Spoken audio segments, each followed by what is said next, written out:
Kurva. Teď tady jde obejít, no. Tak si musím sundat své skvělý lezecké boty a musím to tady proplavat, piče. Nebo to zkusím tady proklambit přes tohle, uvidíme. Potřebuji se dostat tam. Tam mě čeká Fredo Espresso. Jak to bude easy. Taká easy ferat. Jo, ještě jsem zvyklý na takovýhle věci.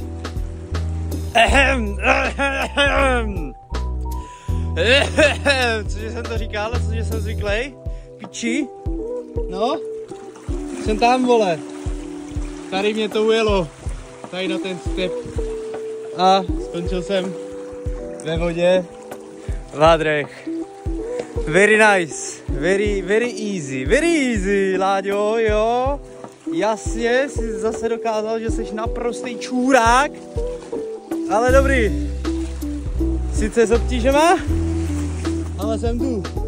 Skoro v suchým triku.